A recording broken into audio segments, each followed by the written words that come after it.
For the past 11 years, Coach Brad Hood, his assistants, and some of his players have been holding the Little Patriots Football Camp. It's a two-day event aimed at teaching kids here in Allen County more about the game of football. And as you can imagine, everyone involved has a great time. Ready to it? Say go. Run through it, run through it. There you go. Go. Good.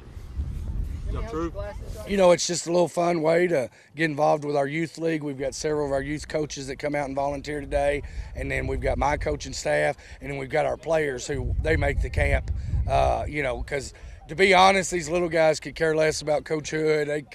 They like to see Aaron Borth and Chase Wilson and all those guys, and so it means a lot to them because our kids will interact with them the whole time. They'll eat lunch together as a big family at the end of the day today and at the end of the day tomorrow, and it's just a fun little thing. And we've always had a great turnout. We've always had wonderful kids, and it's funny, you know. I've graduated kids now that started out in my first camps here 10, 11 years ago. So it's good for me to, you know, I'll start remembering these kids. When they start coming a year or two in a row, you know, I'll start knowing these kids, and to be able to say I've had them for that long is a good opportunity and fun stuff for me. As soon as he hits and slides, you got to fill in the hole there, all right?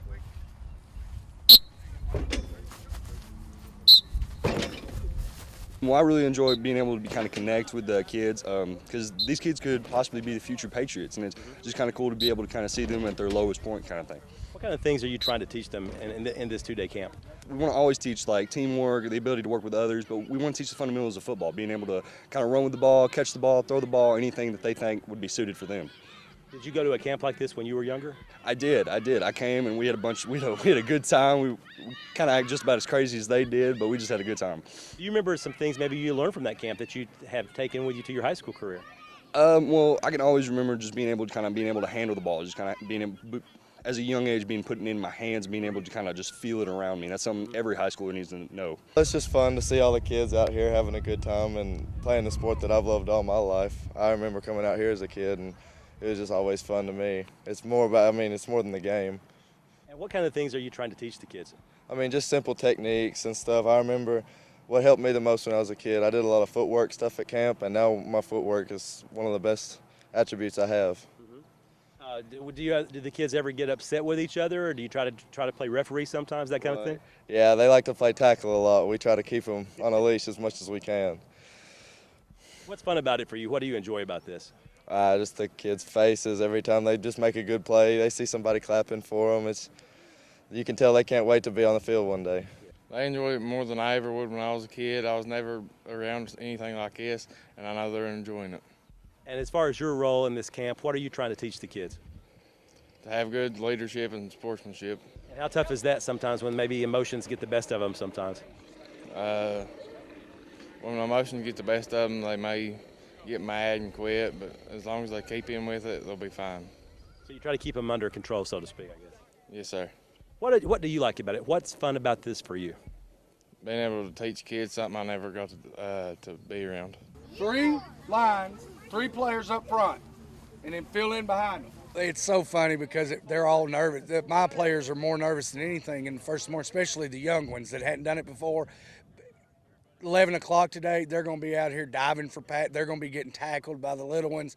And, you know, they leave here most of the time with a bigger smile than the little kids do, and that's awesome. And we started eating together with them last year, and to see them sitting there telling stories with the little kids during lunchtime, you know, that just makes it even more special. Do you think your players actually have a new appreciation of coaching now that they've gone through this? You know, they do, and you know, and that's one of the things we like. You know, a small town like Scottsville, the more my players are involved with things, and these guys will go from this, and then they'll be in the fall when we're not practicing, they'll be at Little League practice. They're very visible out here during Little League games, helping with chains, helping do anything asked. But a lot of times they're just giving high fives and handshakes, and these little guys will see them, they'll remember them, they'll come up and give them big hugs. And I think it puts kind of my players in the perspective of what little kids do think of them. To a little, you know, when I was 8 years old, the high school quarterback was my hero. And, you know, that's how these kids are out here. These are their heroes that's getting to play with them and coach with them. And so it teaches my older kids, you know, how much the little ones look up to them. And it's about that, building long-lasting friendships as much as it is anything else. Reporting from Scottsville, Barry Hyatt, NCTV. Jeez.